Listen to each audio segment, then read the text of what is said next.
Alhamdulillahi Rabbil Alamin. Alhamdulillahilladzi arsala rasulahu bil huda wa dinil haq liyudhhirahu 'alad dini kullih wa kafa billahi shahida.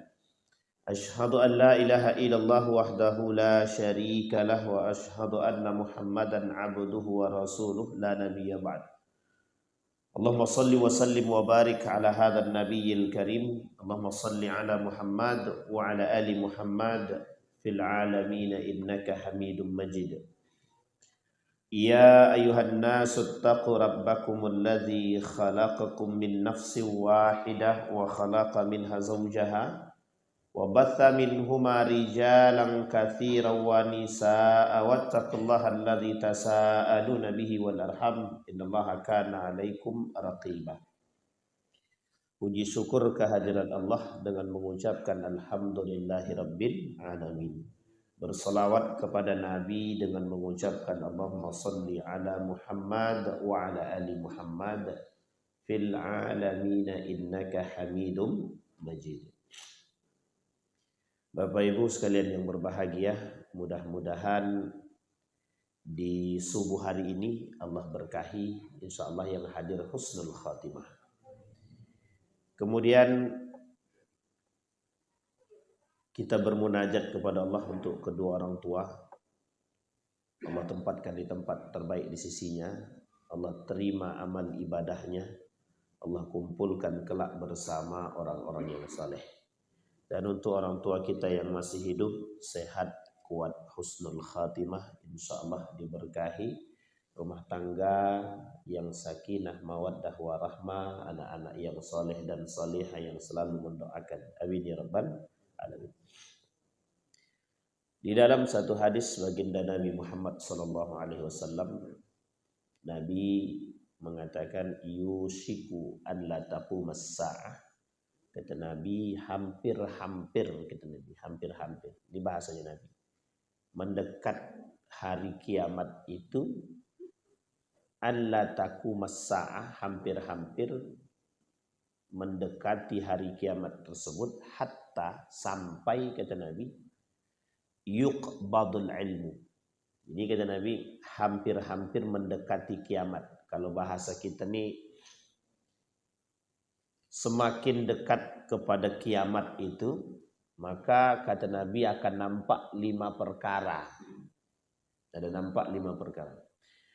Kata baginda Nabi Muhammad SAW, yushiku an la taqumas sa'ah hatta yuqbadul ilma.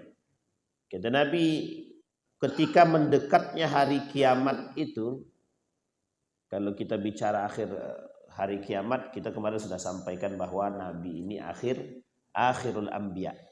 Akhirul anbiya itu disepakati oleh para ulama bahwa itu menjadi akhirul zaman, akhirul ahdi, masa zaman terakhir.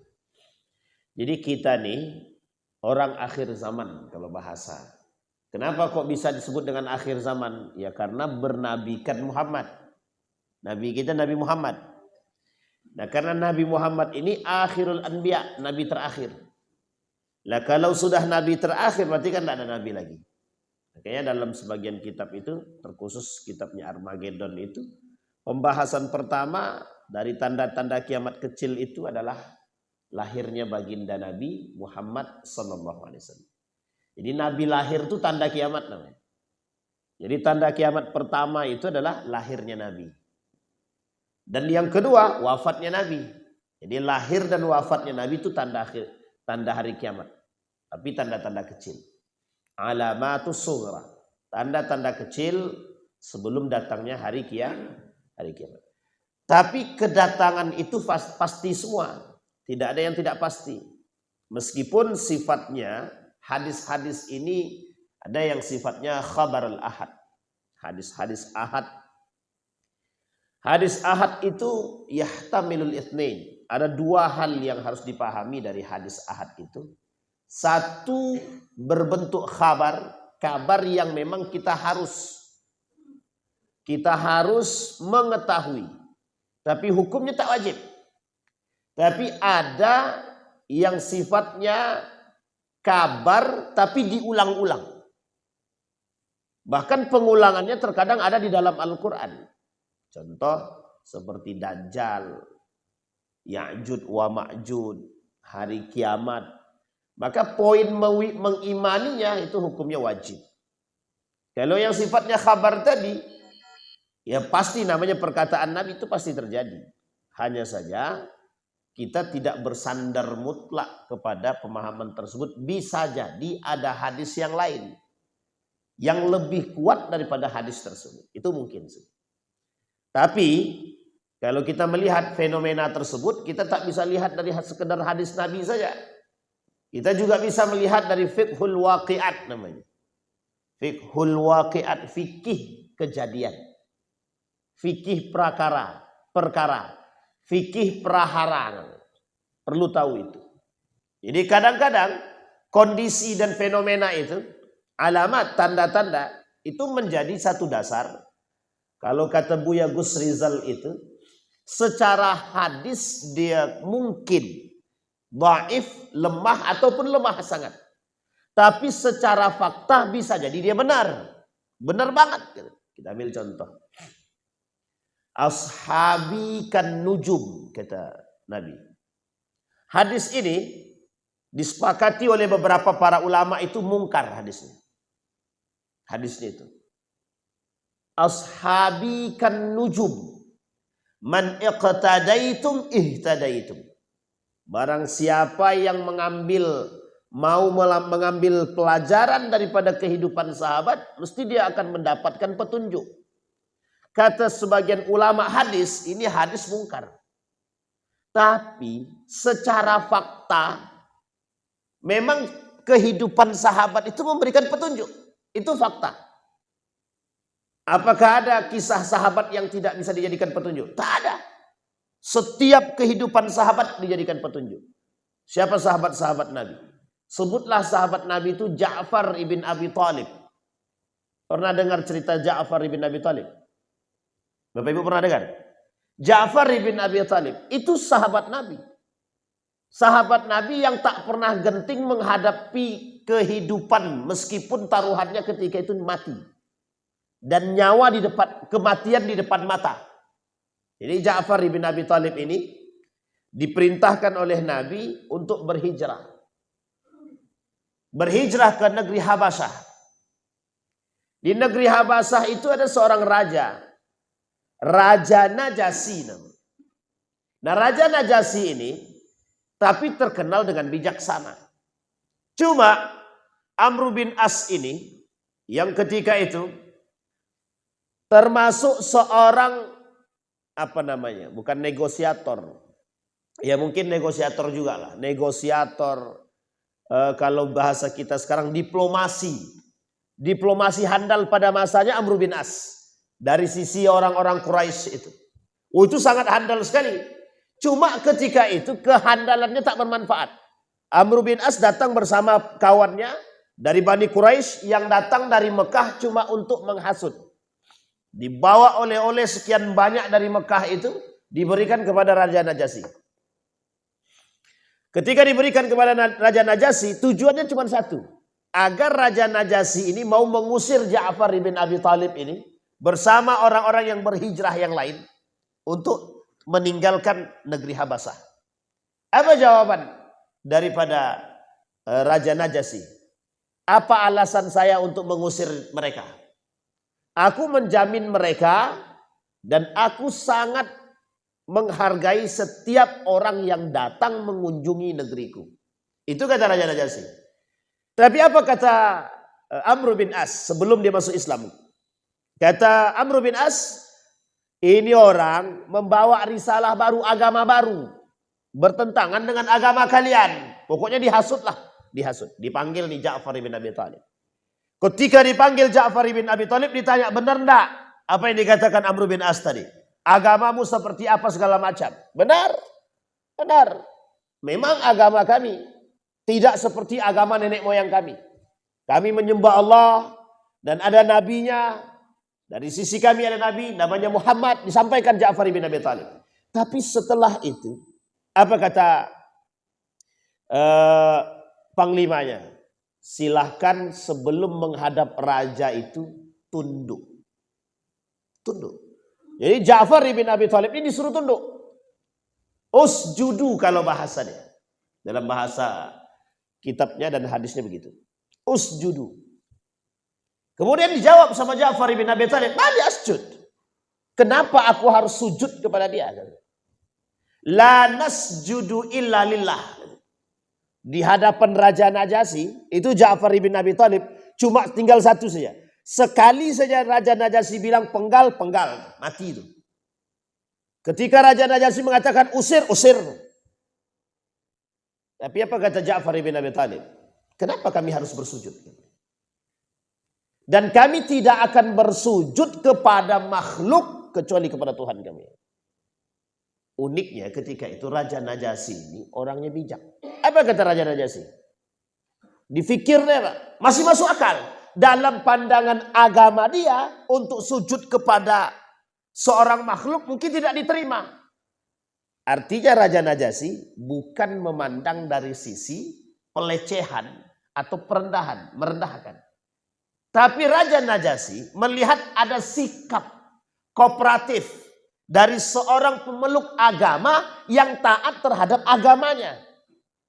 Itu yang dipandang oleh Raja Najasyi. Kemudian barulah Raja Najasyi bertanya tentang bagaimana dengan Isa. Ketika itu Raja Najasyi ini adalah Nasrani. Jadi apa yang terjadi? Amr bin As gagal menghasut Raja Najasyi. Meskipun taruhannya ketika itu adalah nyawa. Diusir. Itu kalau diusir selesai. Mereka dikembalikan, embargo. Blok. Habis. Tapi Nabi, segala sesuatu itu sudah menjadi poin. Yang sudah Allah perjalankan. Ini bahasanya adalah ashabi kan nujum. Sahabatku itu setiap perjalanan mereka bisa dijadikan petunjuk. Tapi hadisnya mungkar. Cuma kata para sahabat, kata para ulama, termasuk Buya Gus Rizal itu seorang majelis ulama Indonesia yang di Sumbar itu, beliau bilang begini. Kata beliau, tidak ada kehidupan sahabat itu yang tidak bisa dijadikan petunjuk. Kita ambil contoh perempuan misalkan, Rufaidah, kemudian Zainab, Hindun, dan lain sebagainya, Nusaibah, dan Ummu Kalsum. Banyak sekali sahabat-sahabiat Nabi itu yang bisa diambil pelajaran kehidupan. Sahabiat berarti perempuan-perempuan. Sahabiat artinya sahabat-sahabat perempuan yang hidup pada masa Nabi. Ingat, bukan hanya sekedar hidup saja, bertemu dengan Nabi. Bukan hanya sekedar bertemu saja, beriman kepada Allah dan Rasul. Kalau hidup di masa Nabi tapi tak beriman dengan Nabi, sekalipun bertemu dengan Nabi, tak beriman dengan Allah, tak masuk dalam kategori sahabat. Tak masuk dalam kategori sahabiat. Baik. Nah, kata baginda Nabi dalam hadis tadi yang kita sampaikan di awal, yusiku an la taquma as-sa'ah hatta yuqbadul ilmu. Tidak akan terjadi hari kiamat, hampir mendekati kiamat sampai yuqbadul ilmu. Ilmu itu diangkat. Kemudian Nabi menjelaskan dalam riwayat yang lain tentang hadis yang sama. Kata Nabi, innallaha la yantazi'ul ilma intiza'an yantazi'uhu biqabdil ulama. Allah tidak akan menghapus ilmu di muka bumi ini kecuali dengan beberapa hal. Satu di antaranya adalah hilangnya ilmu qabdil ulama, biqabdil ulama, dengan mematikan para ulama. Ulama hadis mentafsirkan maksud hadis ini. Apa yang disebut dengan qabdil ulama? Apa yang disebut dengan mematikan ulama? Satu yang dimaksud oleh para ulama hadis, dimatikan ulama-ulama yang soleh-soleh itu yang beriman. Orang-orang ulama alim soleh yang tidak memperjualbelikan agama, yang baik, yang akhlaknya mulia, dimatikan satu-satu. Dengan waktu yang dekat. Oh, si fulan ibn fulan kita kehilangan. Para pakar-pakar, ulama-ulama kita kehilangan. Satu persatu. Yang tersisa ulama yang mana? Ulama ulama yang cinta terhadap dunia, yang mendekat kepada pemerintah untuk mencari kepentingan dunia, ulama yang diam dengan kezaliman, kemungkaran dan lain sebagainya, yang penting posisiku aman. Ini ulama-ulama yang lahir di akhir zaman. Jadi ulama-ulama seperti ini kata Nabi yang lahir di akhir zaman, namanya ulama su. Itu yang pertama. Yang kedua yang dimaksud dengan qabdil ulama, yang dimaksud dengan mematikan ulama, mematikan kepakarannya. Mematikan kepakarannya. Artinya apa? Banyak ulama-ulama yang disebut dengan mati kepakaran di sini itu sebenarnya bukan hanya kepakarannya hilang, bukan. Atau lahir ulama-ulama yang tidak pakar tapi yang sok pakar, bukan. Tapi yang dimaksud bisa jadi seperti hal tersebut. Sisi lain mengatakan begini. Lahir orang-orang yang kasratul khutaba wa qalilul fuqaha. Banyak para penceramah tapi sedikit para fuqaha. Tahu Bapak Ibu arti fuqaha itu apa? Orang fakih. Kalau bahasa nenek moyang, bukan nenek moyang. Kalau bahasa orang tetua kami dulu, oh ini orangnya fakih nih man. Fakih itu berarti orangnya ilmunya tinggi. Alim dia. Selain dari punya ilmu yang tinggi, alimnya nampak. Bisa dipahami Ibu ya, fakih. Bahasa fakih ini sebenarnya sudah bahasa populer sebenarnya, fakih. Alim dia, fakih keilmuan dia. Nah orang begini jarang nih di akhir zaman nanti. Kata Nabi dalam riwayat yang lain, katsirul khutaba wa qalilul fuqaha. Banyak penceramah, orator banyak. Orang yang di podium itu banyak, orator banyak. Tapi kata Nabi, yang fakih itu sedikit. Kalau di Riau ini, saya memang salut dengan Riau ini lah. Pekanbaru ini khususnya. Salut betul. Orang-orang berilmunya banyak. Dan asatid, dai-dai, ulama-ulamanya bergelarkan profesor dan doktor. Oh, itu kita bangga sekali, Pak. Bangga satu sisi. Tapi satu sisi yang lain, kita perlu paham juga karakteristik. Tapi alhamdulillah, kita punya ulama-ulama. Tapi sedikit demi sedikit berkurang. Kita ambil contoh pakar di bidang fikih misalnya. Syariah. Yang hari ini tolak ukur kita di Riau ini, khususnya Riau ini, dan khusus lagi Pekanbaru, ada namanya Dr. Mawardi Muhammad Saleh. Ini pakar nih Pak. Kepakaran beliau ini tidak hanya diakui di sini saja. Bahkan diakui se-Indonesia ini Pak. Mengakui kehebatan beliau, kefakihan beliau. Beliau menulis buku tentang madhab Syafi'i itu, dalam disertasi beliau, S3 beliau itu sampai lebih daripada 600 halaman. Tentang madhab Syafi'i. Itu pun tidak selesai. Belum selesai. Dan kepakaran beliau, tidak diragukan lagi. Artinya kita masih punya ulama yang secara akhlaknya terjaga, keilmuannya terjaga, rasa takutnya dengan Allah terjaga. Dan beliau hafal Quran 30 juz. Dr. Mawardi Muhammad Saleh. Hafal Quran 30 juz. Ya gimana? Dia harus hafal. Karena dia alumni Universitas Islam Madinah. Kemudian ada yang pakar di bidang hadis misalkan. Kemudian yang dikenal hari ini ada dua. Yang dikenal dalam pakar hadis, kita pakar keilmuan ya, kita bicara dalam pakar keilmuan. Profesor Dr. Abdus Somad dalam bidang keilmuan. Dr. Dasman Yahya dalam pakar di bidang keilmuannya. Hadis. Tafsir Al-Quran, Mustafa Umar, Dr. Mustafa Umar. Ada lagi yang pakar di bidang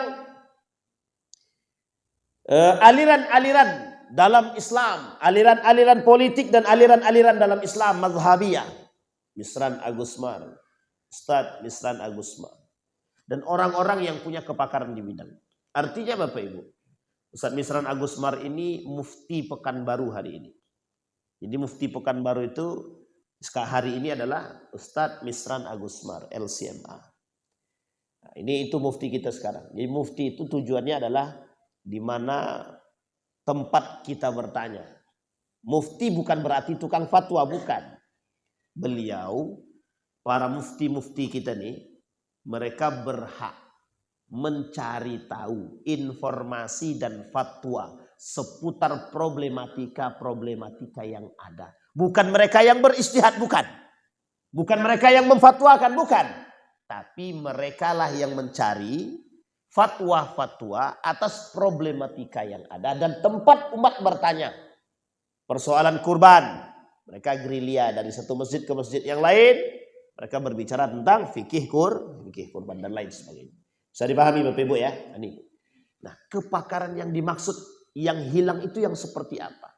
Banyaknya para orator tapi sedikitnya para fuqaha. Jadi kita mulai kekurangan melihat dari sisi keilmuan dan kepakaran tadi itu mulai. Bahkan ada yang pertanian, jurusannya pertanian. Jurusannya pertanian S1, S2, S3, dia perikanan, pertanian ada. Tiba-tiba ucuk-ucuk jadi ustadz misalnya. Kan ada. Ya kita tak salahkan orang yang belajar agama silahkan, tak ada masalah. Tidak ada masalah. Belajar agama tidak ada masalah. Mau dia jurusan perikanan, jurusan apapun silahkan jurusannya. Dan ini poin penting yang harus kita pahami bahwa banyak juga ilmuwan muslim dulu yang tidak kepakarannya tidak satu. Ibnu Sina, Al-Farabi, Ibnu Rusdi, Ibnu Qudama, Ibnu Khaldun, Ibnu Al-Hayyan, dan lain sebagainya. Itu kepakarannya tidak satu. Ibnu Rusdi misalkan. Itu pakarnya di bidang apa? Fisika, kimia. Ibnu Rusdi. Tahu Bapak Ibu buku yang paling populer dari Ibnu Rusdi itu apa? Bidayatul Mujtahid wa Nihayatul Muqtasid. Fikih 4 mazhab. Itu ahli fisika loh. Ahli fisika, ahli kimia. Ahli fisika, ahli kimia lahir bukunya fikih 4 mazhab. Jadi kalau ada orang sekarang, orang dia teknik, tiba-tiba jadi sufi dia. Ya mungkin saja. Mungkin saja. Asal tak melenceng aja tak masalah. Cuma kalau melenceng itu menjadi masalah. Cuma bedanya orang dulu dengan sekarang apa? Orang dulu cinta terhadap dunianya tidak kuat. Orang sekarang lebih kuat cinta dunianya ketimbang yang lain, Pak. Ini poin pentingnya di situ. Berat itu poinnya di situ. Kembali kepada poin tadi, qabdil ulama. Dengan mematikan para ulama. Biqabdil ulama. Apakah yang dimaksud dengan ilmu diangkat ini hilang? Matematika hilang, agama hilang, pelajaran agama dihilangkan. Mungkin saja. Bapak Ibu melihat nanti ke depan semua mayoritas keadaan kita nanti itu akan digantikan dengan robot. Jadi robot lagi yang berbuat, bukan lagi manusia. Jadi manusia itu makin lama matinya cepat. Matinya cepat. Kalau manusia-manusia nggak banyak gerak itu kan cepat mati itu. Nah besok tuh banyak. Jadi besok itu ke depan itu beberapa tahun ke depan itu perbuatan kehidupan kita ini digantikan oleh robot. Jadi kalau bicara tentang teknologi tak ada yang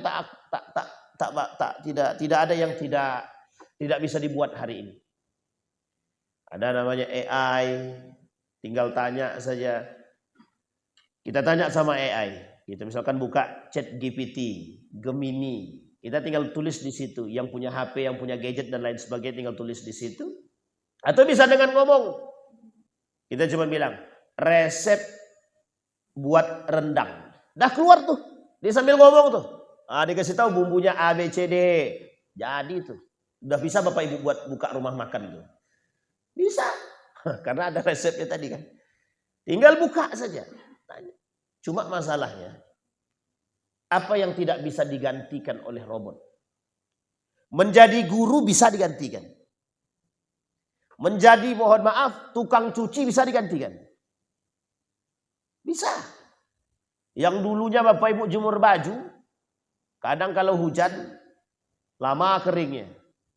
Masuk ke dalam mesin pengering cepat kilat tadi, 10 menit jadi, selesai. Kan enak tuh. Banyak waktu kita yang bisa dimanfaatkan. Itu perkembangannya, teknologi. Apa sih yang tak bisa digantikan? Tak ada. Dulu mobilnya pakai minyak, sekarang pakai listrik. Sudah banyak mobil listrik sekarang. Mobil listrik semua. Di Cina buka pintu tuh gini aja nih. Jadi ketika ada mobil, cuma bilang begini. Buka pintu. Cuma bilang 3 kali, jalan sendiri mobilnya. Nah, itu mobil di Cina pula. Sudah keluar pula mobil di Cina. Jadi tak butuh lagi tukang supir. Jadi ada beberapa pekerjaan yang nanti di akhir zaman itu tidak butuh lagi. Tidak butuh manusia. Contohnya apa? Salah satunya guru. Salah satunya lagi apa? Tukang supir, driver. Tidak lagi dibutuhkan. Nah, coba bayangkan Pak. Sampai sebegitunya. Kemungkinan kondisi. Laundry. Hari ini pakai setrika. Besok tidak pakai lagi Pak. Kotor? Ya masuk mesin selesai. Masak, langsung ada robot tukang masaknya. Coba bayang. Bahkan kondisi-kondisi sensitif pun ada. Itu perkembangan teknologi. Tapi ada satu yang tak bisa digantikan. Apa yang tak bisa digantikan itu? Seorang yang memberikan nilai dan mengajarkan nilai. Nilai agama yang menghasilkan moral, akhlak, adab, etik tidak akan bisa digantikan oleh robot. Tidak akan bisa digantikan. Jadi bisa dibayangkan kekacauan ke depan itu seperti apa, bisa Bapak Ibu bayangkan. Apa kata Nabi dalam hadisnya itu? Masa nanti kata Nabi, itu keadaan itu lebih parah kata Nabi. Sangat lebih buruk. Kondisi zaman yang semakin memburuk kata Nabi. Kita lihat dalam hadisnya. Dalam hadis baginda Nabi Muhammad SAW, Nabi mengatakan kondisi zaman ketika itu, ketika pertumbuhan yang semakin drastis tadi kata Nabi, itu bukan semakin baik zaman itu, tapi semakin hancur kata Nabi, semakin buruk. Tapi kan sudah banyak robot, manusia bisa santai. Justru itu, semakin banyak manusia-manusia ini yang tak mau bekerja, yang mohon maaf manusia-manusianya itu santai, justru malah semakin banyak keburukan yang terjadi kata baginda Nabi. Bayangkan, sampai Nabi mengatakan dalam hadisnya itu, Ataina Anas bin Malik fasakawna ilaihi manalqa min hajjat faqala isbiru fa innahu la ya'ti alaikum zamanun illa alladhi ba'dahu syarrun minhu hatta talqaw rabbakum sami'tuhu min nabiyyikum sallallahu alaihi wasallam. Apa kata Anas bin Malik ketika datang, lantas banyak orang yang datang berbicara, berkomunikasi dengan Anas bin Malik. Anas mengatakan, bersabarlah kalian dengan kondisi yang kalian hadapi sekarang. Apa kata Anas bin Malik? Aku pernah mendengar daripada baginda Nabi Muhammad SAW. Keadaan orang setelah kalian jauh lebih buruk daripada sekarang. Ternyata terbukti kan? Terbukti. Nabi bilang, sebaik-baiknya masa itu, karni. Masaku kata Nabi. Summa yalih, sahabat. Summa yalih, tabi'in. Summa yalih, tabi'in. Tapi setelah itu Nabi diam. Siapa itu? Kondisi sekarang. Kata Nabi, masa terbaik itu masaku kata Nabi. Masa Nabi. Kemudian sahabat. Tabi'in. Tabi'in. Setelah tabi'in, habis. Kata Nabi. Bayangkan Pak, 30 tahun kepemimpinan setelah baginda Nabi. Nabi memimpin dari baginda Nabi Muhammad SAW di masa Nabi 23 tahun. Setelah Nabi, Khulafaur Rasyidin 31 tahun. Atau 30 tahun lebih sedikit. Kata Nabi, Al-khilafatu min ba'di 30 sana. Kepemimpinan setelahku, kata Nabi, 30 tahun. Diukur setelah Nabi. Abu Bakar, Umar, Utsman, Ali bin Abi Thalib. Dan Al-Hasan selama 7 bulan. Selesai itu kata Nabi, setelah itu mulkun adud, jabbar segala macam. Jadi nepotisme dan lain sebagainya. Dimulai dari dinasti Umayyah sampai diakhiri dengan dinasti sampai hari ini. Dan ternyata terbukti. Pada masa dinasti Umayyah ini mulkun adud. Ada kondisi-kondisi sifatnya dari khilafah menuju monarki. Sistem kepemimpinannya. Dari khilafah menuju monarki. Dulu pada masa Nabi sistemnya khilafah. Musyawarah mufakat selesai. Tapi setelah itu dinasti Umayyah. Sistemnya apa? Monarki, kerajaan. Mulai dari dinasti Umayyah, Abbasiyah, Andalusia di waktu yang bersamaan. Kemudian Andalusia, kemudian ada Utsmaniyah, Ayyubiyah dan lain sebagainya. Itu kerajaan Islam. Yang sifat sistem tersebut adalah kerajaan dan monarki. Monarki. Dan itu terbukti kan perkataan Nabi. Tapi kemudian kata Nabi, setelahnya, setelah sifatnya kerajaan tadi, muncul kepemimpinan yang sifatnya jabbariyah. Lebih berbahaya daripada itu. Diktatornya, manipulasinya, penipuannya, pengkhianatannya, semua otoriternya dan lain sebagainya. Dan itu terjadi. Sekarang Bapak Ibu dengar cerita, itu bukan cerita. Bashar Asadnya, yang sebelum-sebelumnya, semua kondisi-kondisi itu sudah disampaikan Nabi. Dan itu fakta. Nah kata Imam Al-Ghazali, salah satu penyebab kemunduran umat itu, kata Imam Al-Ghazali, adalah keilmuan dan keulamaan. Nah, kita kaitkan dengan masalah tadi. Kenapa kok Nabi mengatakan semakin akhir ke zaman, semakin, mohon maaf, keadaannya semakin buruk? Karena kata Nabi, di akhir zaman itu, semakin ke belakang zaman itu bukan orang pintar lagi yang banyak, orang bodoh yang banyak. Apa yang dimaksud dengan bodoh di sini? Ruwaibidah. Yatakalam fi amril ammah. Ruwaibidah itu setiap orang bisa berbicara sesuka hati dia. Bebas. Makanya tadi kita kembalikan kepada poin yang pertama tadi. Setiap orang bisa berbicara tentang urusan agama. Dia pakarnya perikanan. Cuma memberi fatwa agama. Kan kacau tuh Pak.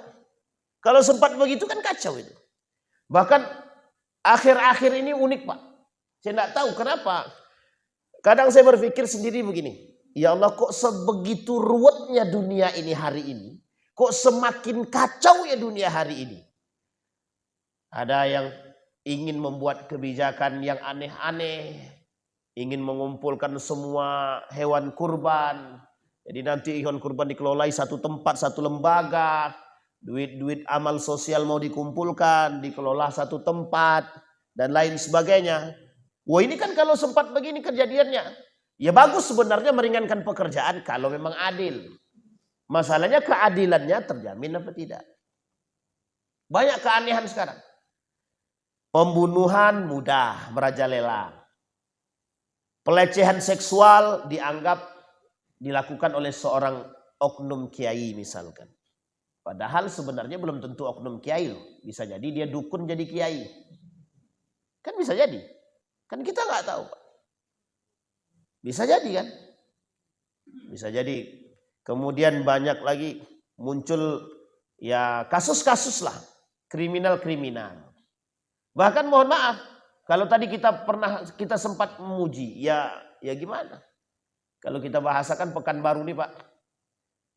Hampir setiap masjid itu kajian semua isinya. Hampir setiap masjid. Mana sih masjid yang tak ada kajian sekarang? Susah mencarinya. Masjid sini berapa kali kajiannya dalam sebulan? Seminggu. Satu kali. Anggaplah khutbah Jumat 1 kali. 2 kali. Bahkan ada masjid di Pekanbaru ini setiap hari ada kajian. Subuh kajian, malam kajian. Berarti berapa kali itu? 2 kali 7, 14. 14 kali. Jumlahkan 4. Akan berapa kali itu? Itu dalam sebulan. Sebanyak itu. Ada masjid di Sukajadi itu. Subuh kajian setiap hari. Zuhur kajian setiap hari. Ada masjid yang di pasar bawah itu. Bukan. Di Ramayana itu. Setiap zuhur kajian. Jadi banyak Pak kajian di Pekanbaru nih. Bukan sedikit. Masalahnya kok kriminalnya makin banyak. Itu masalahnya. Kan tidak berimbang sebenarnya. Kalau kita lihat, kalau boleh kita mengatakan, yang datang kajian itu orangnya itu aja. Betul enggak Pak? Coba dicek. Ada enggak orang lain gitu? Orang yang datang kajian itu yang itu aja. Makanya mohon maaf kalau kita boleh katakan, pelaku kriminal itu yang nggak pernah datang kajian. Mohon maaf. Kasus-kasus debt collector dan lain sebagainya itu. Kan bisa dilihat tuh kemarin, heboh tuh di Pekanbaru. Sampai ditangkap sama polisi kan? Ditangkap polisi. Karena pemukulan kan? Pertanyaannya, pernah ngaji gak tuh? Maksudnya datang ke masjid untuk kajian gitu misalkan. Kan enggak, belum tentu juga kan. Kita nggak tahu juga kan. Pelecehan seksual. Kemudian pemukulan. Yang terjadi di Rumbai. Dan lain sebagainya. Pembunuhan. Rata-rata kan mohon maaf ya Pak. Kasus tabrak mati dan kabur dia. Yang ada di Hang Tuah. Pemabuk dia. Pembunuh di Es Amin. Es Amin ya. Ya apa namanya? Es Amin itu. Itu sama tuh. Pemabuk. Kemudian ini abang ini habis dikejar tukang mabuk juga beberapa waktu yang lalu subuh hari. Jadi rata-rata kalau mabuk kan tidak mungkin ikut kajian Pak. Kalau mabuk saat itu kan tidak mungkin ikut kajian ya. Artinya pelakunya mungkin orangnya itu saja. Sama dengan apa yang kita rasakan, yang ikut kajian itu orangnya itu aja. Maka kalau kita bilang, tapi kok kriminalnya makin banyak. Masjid An-Nur, setiap hari ada kajian. Malam setelah Isya ada kajian. Maka kalau di Pekanbaru ini mencari di mana yang tidak ada kajian itu susah. Subuh ada kajian, zuhur ada kajian, asar ada kajian. Bahkan setelah zuhur pun ada kajian. Bayangkan. Ada salah satu tempat di Pekanbaru ini setelah kajiannya setelah zuhur, bukan sebelum zuhur. Jadi ada subuh, zuhur, setelah zuhur, sebelum zuhur, setelah zuhur, setelah asar, setelah maghrib, setelah isya. Yang tidak ada jam 12 malam. Itu tidak ada kajian. Tapi begitulah banyaknya kajian. Tapi mengapa kok kriminalnya tinggi? Semakin turun semakin banyak. Bahkan mohon maaf hari ini kasus LG. Ya kita tidak berbicara tentang personalnya ya. Tapi karakter ya. Bahkan dilakukan oleh seorang yang mohon maaf betul. Yang mengaku seorang da'i. Ini kan kriminalisasi. Nah sekarang kita kembalikan kepada masa dahulu. Kita kembalikan kepada masa jahiliyah pada masa dahulu. Sebelum Islam datang. Kondisinya hampir sama nggak? Ribanya merajalela nggak? Merajalela nggak Pak? Merajalela nggak? Ribanya itu. Bahkan pada saat itu tidak ada Islam. Islam belum datang. Tapi ribawi memang itu permainan mereka. Pinjam 10 dinar baliknya 20 dinar. Berarti berapa persen itu bunganya? 100%. Kejadian-kejadian. Bahkan tukang bawa patung itu, berhala itu, Amr ibn Luhai. Tukang bawa berhala dari Syam ke Mekah pertama kali. Berhala disembah di Mekah itu. Di samping Ka'bah. Jadi menyembah Ka'bah sekaligus menyembah berhala. Itu pembawanya Amr ibn Luhai dalam sejarah itu. Dibawa dari Syam. Nanti datang lagi nama berhalanya Hubal. Ada Manat, ada Lata wal Uzza. Itu dibawa dari Syam. Dibawa dari Syam. Dibawa tuh Pak. Itu kan patung-patung semua Pak. Berhala-berhala semua yang dibawa. Ketika patung-patung berhala itu dibawa, disembah Pak. Merajalela Pak. Kesyirikan, tauhidnya bergeser. Semua bergeser. Dari Ibrahim dan Ismail yang dibawa percaya kepada Allah Subhanahu wa taala. Datang Amr ibn Luhai bergeser Pak langsung. Langsung mereka sembah apa namanya? Berhala. Nama berhalanya pertama kali Hubal namanya. Itu yang pertama. Berhala pertama yang masuk ke dalam Ka'bah itu, yang masuk ke Mekah itu namanya Hubal. Yang kedua Manat, Lata wal Uzza. Itu nama-nama berhala yang pertama kali masuk. Yang disembah. Itu berada di sekeliling Ka'bah. Di sekeliling Ka'bah. Makanya ketika Fathu Makkah, penaklukan kota Makkah yang pertama kali dilakukan oleh Nabi apa? Dibasmi semua patung-patung. Dibuang semua Nabi patung. Dibersihkan. Ka'bah itu dibersihkan dari patung-patung berhala tadi. Tapi itu ketika Nabi melakukan penaklukan kota Mekah. Penaklukan Mekah. Sebelum itu, Islam sudah datang, Nabi melawan ini. Perjuangan Nabi berat di situ. Nah, kembali kepada poin tadi. Masalah kita sekarang, orang belajar banyak. Orang yang belajar agama banyak. Cuma, kenapa kok masih jahiliyah juga? Satu saja alasannya. Terkadang orang belajar itu bukan niat untuk Allah. Orang belajar niat mohon maaf. Aku nih sudah hampir tiap hari ikut kajian. Jadi kau tak usah ceramahkan aku lagi. Nah, itulah bahasanya. Paham maksudnya, Pak? Saya sampaikan satu hadis Nabi. Tapi ini untuk kita juga, untuk saya pribadi juga. Awal thalathat yadkhulul jannah. Kata Nabi ada 3 kelompok pertama masuk dalam neraka. Awal thalathat yadkhulul jannah, yadkhulun nar. Ada 3 kelompok pertama kata Nabi yadkhulun nar, masuk dalam neraka. Dalam hadis riwayat yang lain kata Nabi, awwalu thalathatin yuqda yaumal qiyamah. 3 kelompok yang pertama kali yang akan dihisap di hari kiamat. Kita bicara dulu hadis yang pertama, yang masuk ke dalam neraka tadi. 3 kelompok pertama. 1, orang yang mengaku sebagai seorang mujahid. Ketika ditanya, untuk siapa kau berjuang, bersungguh-sungguh, untukmu wahai Allah. Kata Allah, engkau dusta. Kata malaikat, engkau dusta. Engkau berjuang itu bukan untuk aku. Biar dipanggil pahlawan. Biar dipanggil orang hebat. Biar dipanggil sebagai seorang mujahid. Itu banyak kasus itu Pak. Masuk neraka. Faturiha ilan nar, dimasukkan ke dalam neraka. Yang kedua, ada orang belajar ilmu, baca Quran. Ditanya sama Allah, untuk siapa kau baca Quran dan belajar ilmu tersebut? Dijawab, aku belajar ilmu untukmu Allah. Aku baca Quran untukmu Allah. Maksud niatnya karena Allah. Dijawab sama Allah tadi, dusta ente. Kalau bahasa kita begitu. Cuman kan nggak mungkin kita bahasakan begitu kan. Kata Allah, engkau dusta. Malaikat juga bilang, ditekanin sama malaikat, dusta katanya. Kau belajar ilmu biar dipanggil alim. Kau baca Quran biar dipanggil pandai, qari, hafiz. Saya tidak menyalahkan orang-orang yang mohon maaf ya, punya gelar di belakang. Al-hafiz, al-qari misalkan. Nah, itu saya tidak menyalahkan. Tapi hati-hati dengan hatimu. Hati-hati dengan hatimu. Gelar al-hafiz itu bukan gelar pamer. Gelar al-hafiz itu bukan gelar pamer. Gelar al-hafiz itu harusnya ada di sini. Tahu Bapak Ibu, hafiz itu artinya apa? Menjaga. Bukan penghafal, penjaga. Apa yang harus dia jaga dari hafalan dia tadi?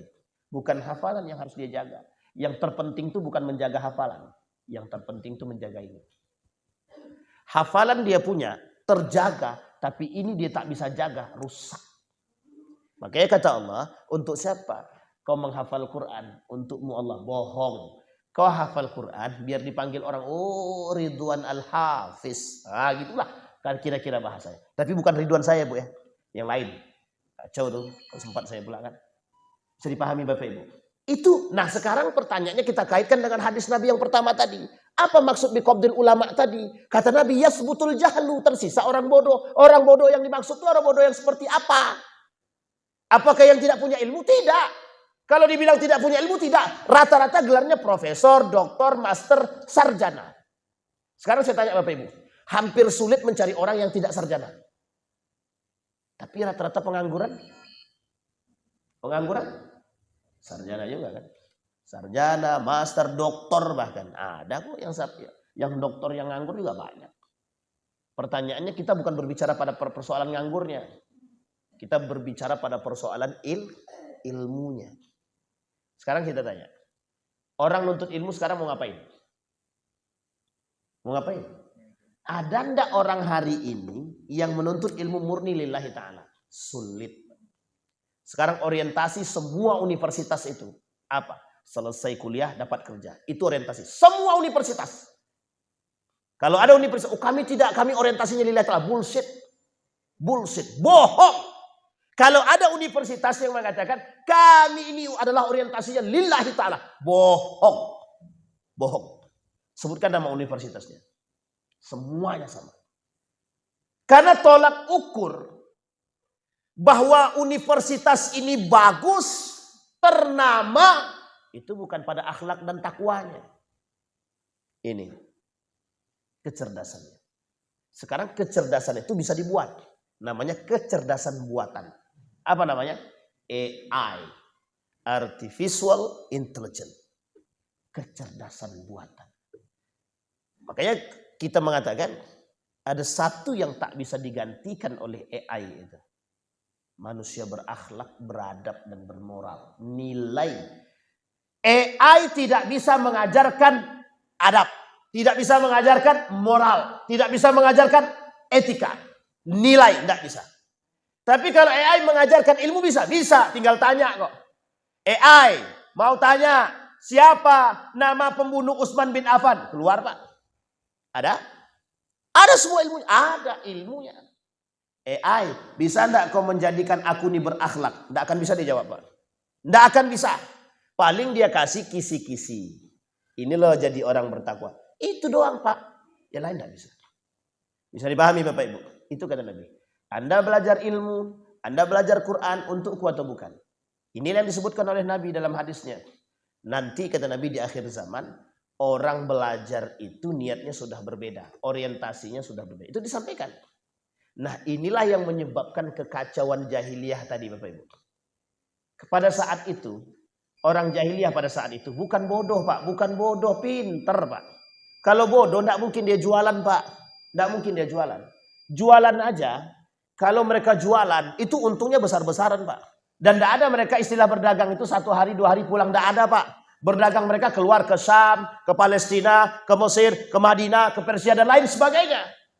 Baliknya berapa tahun sekali? Kadang 6 bulan, kadang setahun, kadang 2 tahun. Sampai punya istri baru di sana. Oh begitu keadaannya. Makanya mohon maaf ya. Di Ternate, Timur. Ya, di Timur. Itu kan banyak. Orang-orang yang keturunan Arab. Hasil kan dari situ dulu. Pedagang-pedagang Arab lintas masuk ke Indonesia Nusantara, waktu itu namanya Nusantara. Sampai di Nusantara mereka tidak hanya 6 bulan, tidak hanya setahun, tapi bertahun-tahun. Menikahlah dengan orang pribumi. Barulah kemudian nanti dibawalah istrinya ke sana. Atau dia saja yang pulang. Jadi dia punya banyak. Maka perlu dicari tahu. Bisa jadi ada orang-orang sini yang mohon maaf, memang dia keturunan Arab.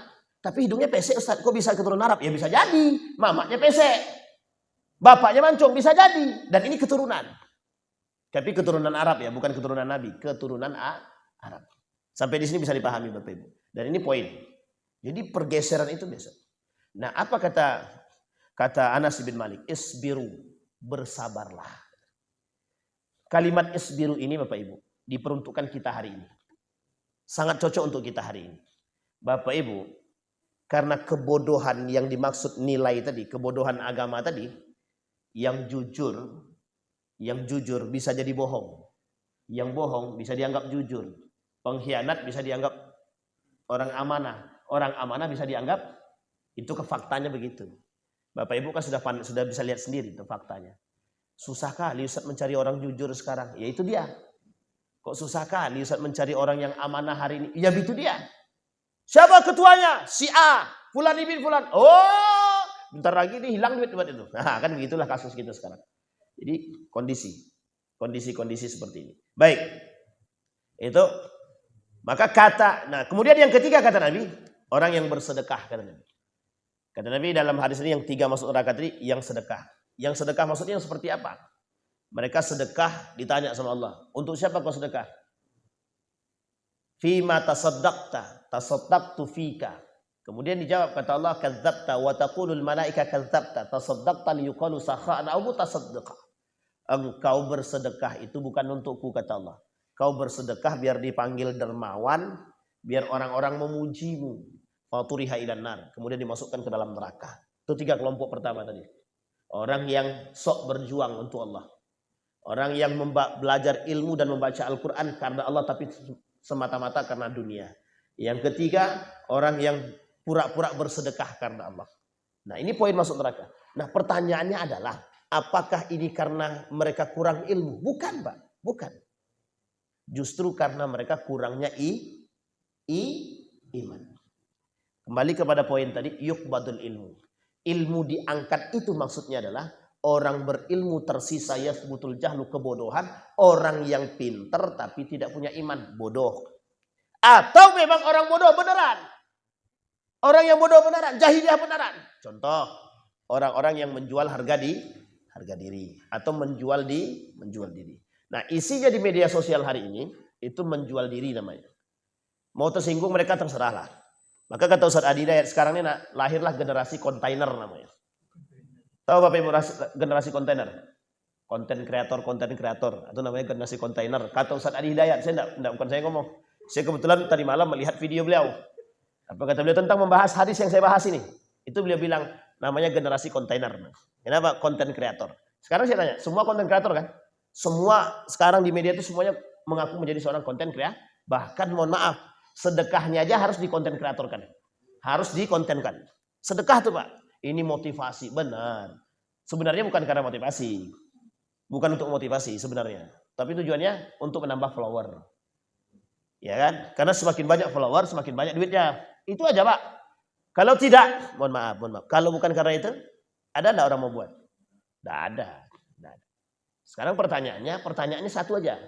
Anda yakin bisa seikhlas itu? Anda yakin bisa seikhlas itu? Saya sangat yakin sekali Pak. Sangat yakin sekali. Majelis ulama saja belum tentu bisa ikhlas dengan lillahi ta'ala Pak. Mohon maaf Pak. Ya memang kita tidak bisa mengukur orang ya. Tapi mohon maaf. Kalau bukan ulama yang bisa menjadi tolak ukur, terus siapa? Siapa yang bisa kita jadikan tolak ukur? Begitulah beratnya Pak. Makanya kalau mereka katakan, aku ini berbuat lillahi ta'ala. Kalau saya boleh katakan, mohon maaf. Ini agak sedikit keras ya Pak. Bullshit. Makanya bahasanya sederhana Pak. Kalimat yang terakhir tadi. Kalimat yang terakhir dari hadis Nabi. Fima tasaddaqta, kau bersedekah untuk siapa? Mohon maaf Pak, na'udzubillah. Tapi kita berdoa kepada Allah, semoga para konten kreator yang bersedekah ini lillahi ta'ala. Ya, itu doa terbaik kita Pak.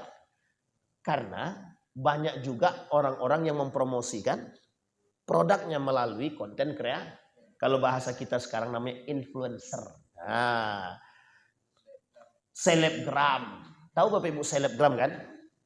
Lalu kalau zaman kami namanya salap. Kalau sekarang selebgram. Itu dipotong itu. Jadi potong tuh ya. Tolong dipotong yang terakhir dari itu. Bisa dipahami Bapak Ibu. Itu yang pertama. Yuqbadul ilmu. Yang kedua kata Nabi yaksurul kadzib. Dalam hadis yang pertama tadi kita bacakan. Yaksurul kadzib. Banyak kali manipulasi di muka bumi. Ini kalau ini saya Bapak Ibu sudah bisa lihat sendirilah. Tidak perlu saya terlalu detailkan. Orang-orang pendusta di mana-mana manipulasi. Kita sekarang bicara secara ini ya. Mana yang benar? Iran itu pembunuh atau tidak membunuh? Itu kan tidak bisa. Bapak Ibu kan dibuat. Oh Ustaz, dalam media kawan saya itu Ustaz.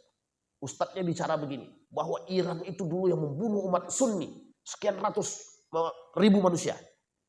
Tapi satu sisi ada berita lagi.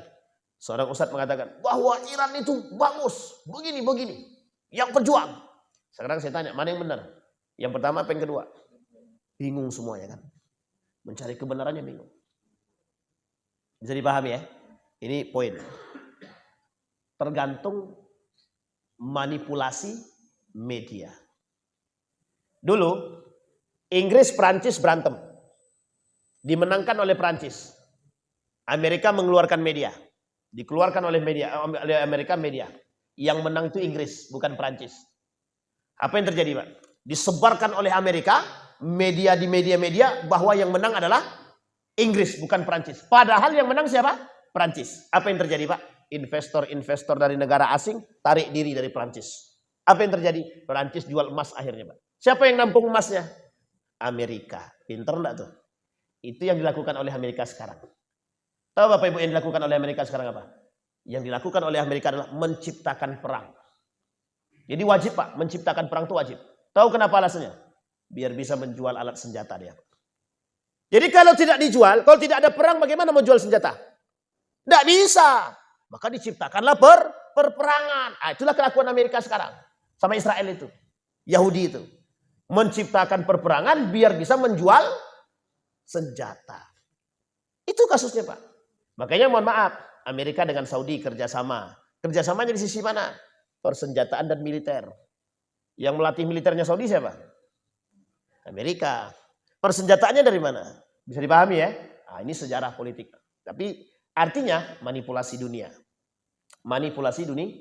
Makanya Bapak Ibu memandang sesuatu harus dengan iman. Tidak bisa dengan mata. Kalau kita memandang dengan mata saja dan telinga saja, tidak kita godok dengan hati kita, dengan iman kita, dengan ilmu kita, kacau Pak, sesat dan menyesatkan. Dal wa adal. Dalam hadis yang sama, di hadis yang pertama tadi kita bacakan, kalimat terakhirnya itu adalah dal wa adal. Sesat dan menyesatkan.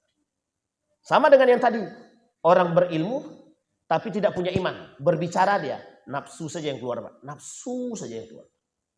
Artinya bukan hanya sekedar nafsu syahwat dia dalam istilah seksualitas dan lain sebagainya. Tapi nafsu dia untuk pamernya dan lain sebagainya. Yang tersisa apa? Yang muncul apa? Sesat dan menyesatkan. Sesat dan makanya banyak aliran-aliran sesat. Aliran-aliran sesat itu banyak. Kan saya pernah sampaikan di sini. Berapa jumlah aliran sesat itu yang ditemukan oleh Majelis Ulama Indonesia? Lebih dari 1.000. Di Indonesia nih, lebih dari 1.000 aliran sesat. Itu di Indonesia Pak. Lebih dari 1.000 aliran sesat. Nah sekarang saya tanya. Bapak Ibu di aliran yang mana? Kan begitu lagi pertanyaan kita. Apakah kita termasuk aliran sesat atau tidak? Kan gitu. Nah bagaimana cara menentukannya? Ilmu dan iman. Itulah pentingnya ilmu tadi Bapak Ibu. Sungguh sangat berbahaya sekali ketika ada orang yang tidak punya ilmu. Bayangkan konten-konten kreator ini. Andai kata mereka berbicara yang bukan pada kepakaran mereka, apa yang terjadi? Sekarang saya tanya, lebih banyak mana yang terkenal? Konten kreator atau para ulama? kontainer. Kontainer.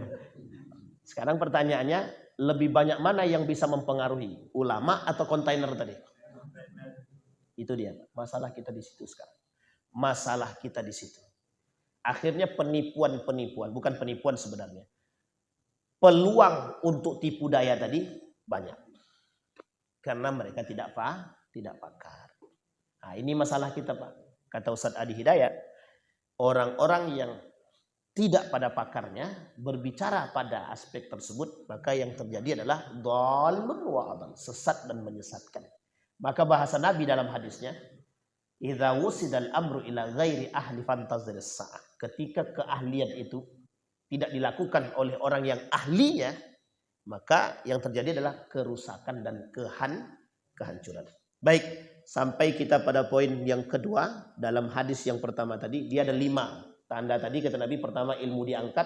Yang kedua, banyaknya kedustaan, tipu daya dan lain sebagainya, manipulasi. Nah, masih ada yang ketiga, yang keempat dan kelima. Jika Allah izinkan kita bertemu kembali, insya Allah kita sampaikan, kita selesaikan. Mudah-mudahan ada manfaat bagi kita semua. Amin ya rabbal. A'udzubillahi minasyaitonirrajim. Bismillahirrahmanirrahim. Hamdas syakirin, hamdan naimin, hamdan yuwafi ni'amahu wa yukafi'u mazidah. Ya Rabbana lakal hamdu kama yanbaghi li jalali wajhikal karim wa azimi sultanik. Allahumma faqihna fid din wa alimna ta'wil. Allahumma ighfir lana dhunubana wa dhunuba walidina warhamhuma kama rabbayana shighara. Allahumma anfa'na bima 'allamtana warzuqna 'uluman tanfa'una fid din wad dunya wal akhirah. Allahumma ansur man nasara ad-din wakhdhul man khadhala al-muslimin. Allahumma ansur ikhwanana al-mujahidin fi Palestin wa fi Gaza wa fi kulli makan. Allahumma dammiril yahud. Allahumma dammiril yahud. Allahumma ahlikil kafarata wal mubtadi'at wal musyrikin a'da'aka a'da'ad-din. Allahumma inna nas'aluka ilman nafi'ah wa rizqan wasi'ah. Allahumma inna nas'aluka ilman nafi'ah wa rizqan wasi'ah. Rabbi ij'alni muqima salati wa min dhurriyyati rabbana wa taqabbal du'a. Allahumma khtimna bis salihin. Allahumma khtimna bis salihin. Rabbana hab lana min azwajina wa dhurriyyatina qurrata a'yun waj'alna lil muttaqina imama. Rabbana atina fid dunya hasanah wa fil akhirati hasanah qina adzabannar. Walhamdulillahi rabbil alamin. Assalamualaikum warahmatullahi wabarakatuh.